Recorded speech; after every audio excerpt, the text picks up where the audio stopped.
Assalamualaikum warahmatullahi wabarakatuh. Perkenalkan, nama saya Aris Sugiarto, SEMMINO. Saya adalah dosen program studi manajemen Universitas Teknologi Sumbawa.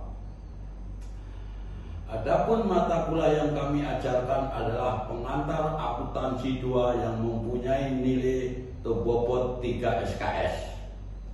Mata kuliah ini berfokus pada atau membahas tentang praktek-praktek akuntansi yang berhubungan dengan pos-pos neraca, khususnya tentang pos aktiva lancar, aktiva tetap, kewajiban lancar, korporasi, obligasi, dan pengendalian terhadap laporan keuangan perusahaan terkait.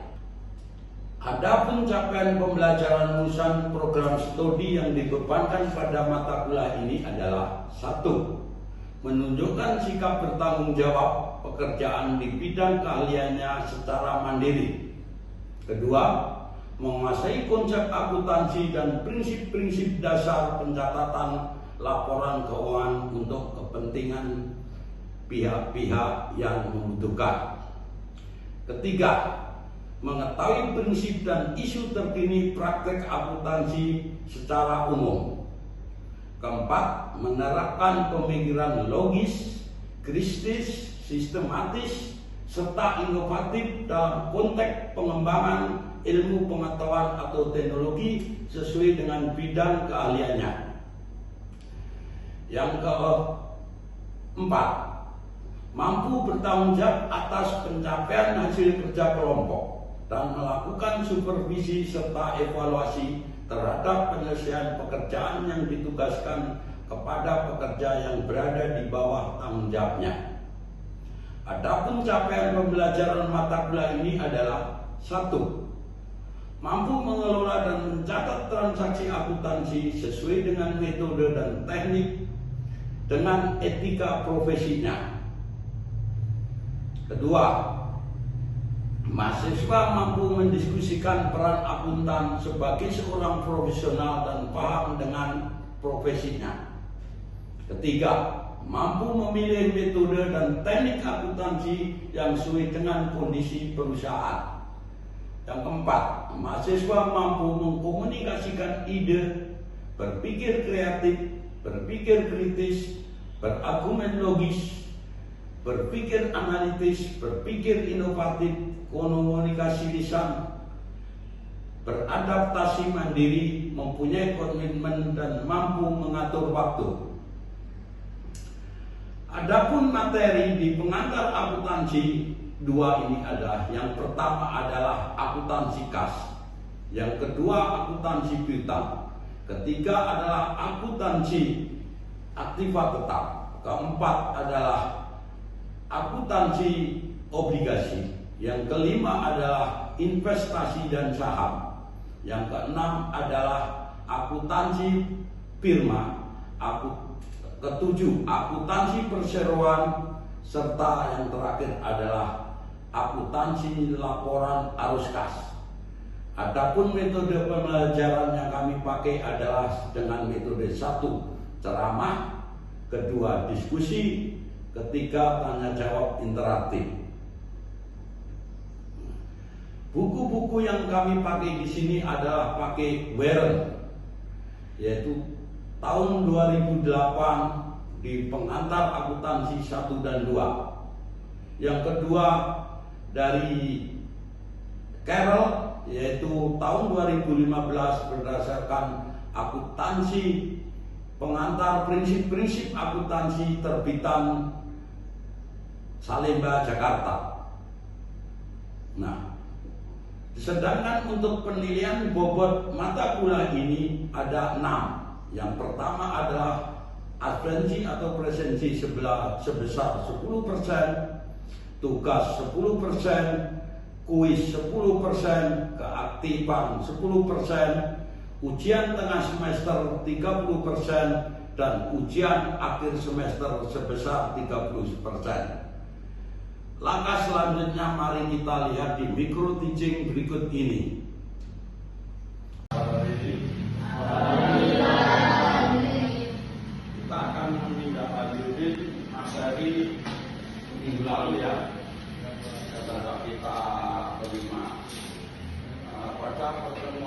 ini kita akan membahas manajemen investasi, ya, atau katakanlah gimana perlakuan investasi,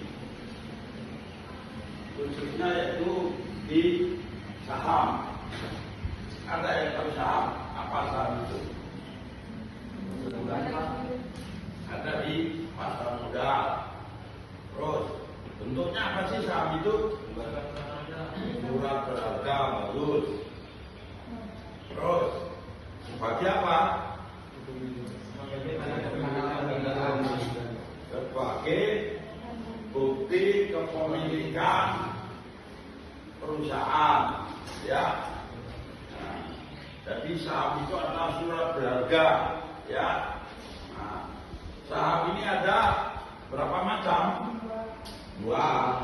Apa aja? Nah, saham biasa dan saham istimewa, yaitu preferred stock dan common stock, ya kan? Nah, apa perbedaan antara preferred stock dan common stock? Kan pasti ada bedanya. Apa sih kok dikatakan istimewa dan dikatakan biasa? Beda nggak? Beda. Kira-kira apa? Yuk. Apa beda antara preferred stock dan common stock? Kira-kira apa? Istimewa dan tidak istimewa. Kalau Anda beli saham, pengen dapat apa? Keuntungan.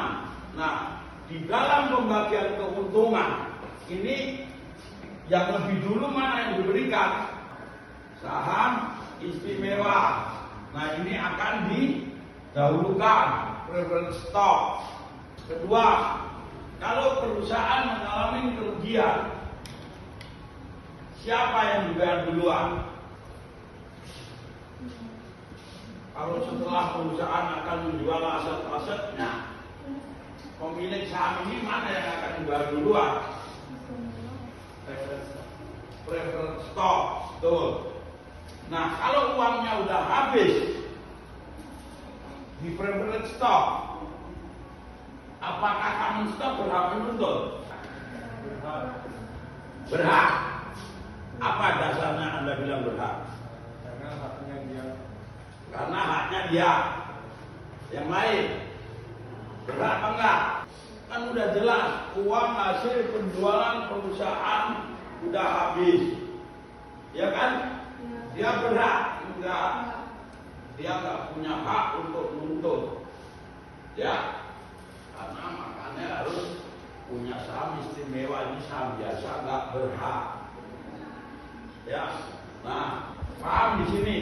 Sekarang kita bicara satu lot saham itu ada berapa lembar? Ada 100. Yang dulunya ada 500, ya, berubah menjadi 100. Apa keuntungan Anda beli saham? Itu bentuknya apa? Investasi. Ya, investasi. Apa yang Anda harapkan? Keuntungan daripada Anda membeli saham? Profit perusahaan. Emang kami ikut mengelola profit perusahaan? Ya, ikut menyumbang dana. Terus yang kamu dapatkan apa? Dari profit perusahaan. Profit perusahaan yang akan dibagikan ke pemegang saham berbentuk apa? Kalau Anda beli saham di perusahaan, berharap apanya? Dividen. Berharap dapat dividen. Ya, Anda akan berharap dividen. Ya. Nah, kalau Anda beli saham perusahaan bonafit, Anda akan mendapatkan dividen. Ya. Apakah semua perusahaan akan membagikan dividen? Tidak. Kenapa? Kebijakan membagikan dividen adalah kebijakan perusahaan. Dan semua pembagian dividen itu tidak dari 100% keuntungan. Biasanya perusahaan mencapai total keuntungannya 100%.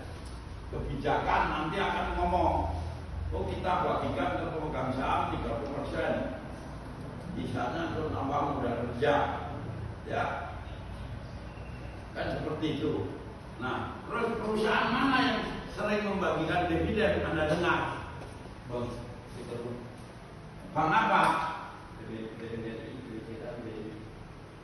BMRI, BCA, BNI, BRI.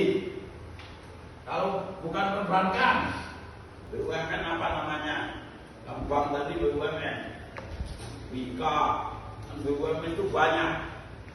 Ya, yang biasa membagikan itu adalah Adro, itu sering membagikan dividen. Ya, kalau memang perbankan di Indonesia BUMN memang ada sering juga membagikan. Ya. Nah, dividen, setelah kita tadi dapat dividen, kedua dapat apa? Kalau kita berusaha, selain kita mendapatkan dividen, kita bisa juga dapat keuntungan dari selisih harga beli dan harga jual saham, capital gain. Nah, selisih ini akan mengakibatkan dua pilihan, satu untung, satu rugi. Ya kan? Kalau nilai lebih dari harga pokok pembelian itu akan menguntungkan. Kalau di saham disebut namanya agio. Kalau nilainya di bawah nominal kita beli itu akan rugi, itu namanya disagio. Ya, paham? Jadi keuntungan kita membeli saham itu mengharapkan pertama ada dividen, kedua capital gain yang berwujud agio. Ya, apalagi istilah yang ada di saham? Apa yang Anda dengar? Kecuali Anda membeli, menjual, mengharapkan dividen, apa harapan Anda punya saham lagi? Apa yang sering dilakukan Telkom? Telkom ini sering sekali melakukan ini. Kira-kira apa? Yaitu adalah apa? Menjadi pemilik perusahaan. Menjadi kepemilikan perusahaan itu. Yaitu membeli saham. Yang dilakukan perusahaan biasanya, kalau nilai sahamnya sudah dianggap terlalu tinggi dan masyarakat kurang menjago banyak, mereka akan melakukan hal ini. Apa sih itu? Biasanya perusahaan ini melakukan split stock. Split stock, ya. Split stock. Apa itu split stock? Ya, koreksi. Ada yang lain? Yo, apa itu split stock? Kira-kira ini yang dilakukan Telkom. Di saat, kalau saya nggak salah ya, awal-awal Telkom pertama itu di kisaran 1.000 sampai di harga 5.000, akhirnya dia melakukan split stock, ya, pecah saham. Jadi pemecahan saham. Apa maksudnya pemecahan saham? Yaitu saham yang tadi umpamanya Anda punya satu di split stock ke Telkom kemarin bisa menjadi 2. Jadi kalau Anda kemarin beli 1 dipecah, Anda jadi tinggal pemecahnya, oh dipecah jadi 2, berarti Anda bertambah 1.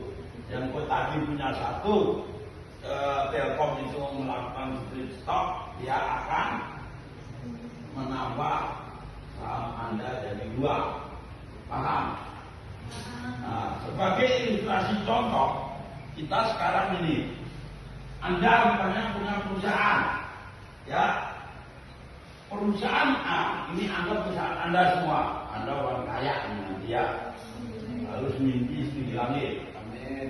Ya. Ini anggap perusahaan A ini perusahaan Anda. Contoh, perusahaan A membeli saham BBNI atau BBRI aja ya, yang gampang. Perusahaan A membeli saham BBRI sejumlah 100 lot dengan harga per lembarnya adalah Rp4.000. Ya kan? Gimana pendapatan beli perusahaan A ya membeli berapa tadi? 100 lot ya kan? Dengan harga 4.000 per lembar ya enggak? 100 lot ini ada berapa lembar? Kali 100 kan 1 lot 100. Kalau 100 lot berarti ada berapa? 1064. Gampang, nggak usah capek. Berarti berapa? 10.000 lembar dikali 4.000. Berapa? Berapa? 40 juta. Kan gampang, nolnya ada berapa? 4 kali 1. Nggak usah pencet kalkulator biar cepat. Ya. Nah, ini kan perusahaan gimana mencatatnya? Kalau di akuntansi, ya ditulislah dia beli apa, dapat apa. Kan setiap hari saya bilang, kalau di pencatatan apa yang didapat, apa yang diberikan. Perusahaan A jelas dapat umpamanya di sini common stock, kita bilang aja common stock ya. Nah, di sininya ada apa? Pasti kas. Kan keluar duit, dapat saham keluar duit sebesar berapa? Di sini adalah 40 juta. Di sini juga 40 juta. Nah, kalau sekarang perusahaan A selanjutnya menjual semua saham BBRI sebesar 4.100.000. Ya enggak? Bukan 4.100.000, 4.100. Ada untung apa rugi? Untung secara kasat mata. Ya, karena ada fee-nya nanti, biaya beli, biaya jual, ketentuan bursa efek Indonesia. Nah, kita yang kedua ada jual, berarti berapa? 10.000, ya kan? Tadi kan 10.000 lembar kali 10.000 dikali berapa? 4 sama dengan berapa? 40 berapa? 41 juta. Benar nggak? Nah, sedangkan harga saham Anda adalah sebesar 40 juta. Apa yang 1 jutanya? Apa namanya di saham keuntungan itu? Profit. Apa yang saya sebut di awal tadi? Dividen apa? Kalau selisih dari penjualan. Ya, baru saja kita bicara, ya kan? Anda harus bisa membedakan mana dividen, mana agu, ya. Berarti penulisannya gimana? Gampang. Kalau Anda nanti ahli keuangan, ahli akuntansi, itu tinggal apa yang didapat kas, benar nggak? Berapa duitnya? 41 juta. Ya enggak? Apa yang kamu berikan? Common stok berapa? 40 juta. Siapa yang bilang 41? Kan harga common stoknya 40. Yang 1 juta adalah Iyo, 1 juta. Nah, gampang kan? Paham? Nah, kalau Anda paham sekarang, di mana cara kita membeli saham? Yuk, ada yang tahu?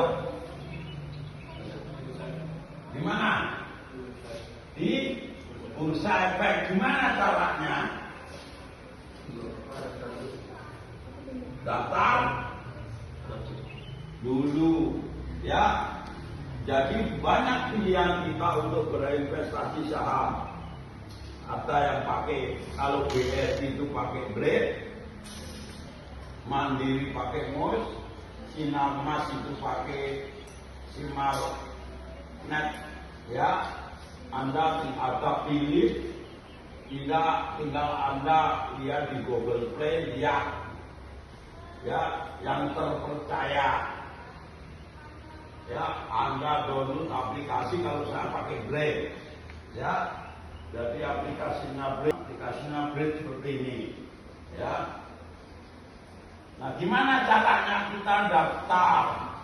Ya, kita daftar, terus tunggu kita dikasih nomor rekening FDN, rekening khusus untuk main saham. Setelah dapat FDN, kita deposit. Lalu rekening pribadi kita biasa kita transfer ke rekening RDN. Ya.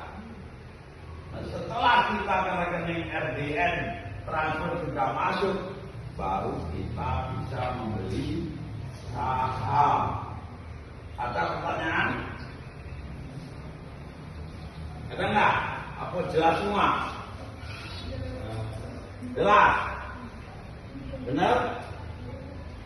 Nggak ada ganjalan? Yang ini Pak? Ya. Yang apa namanya?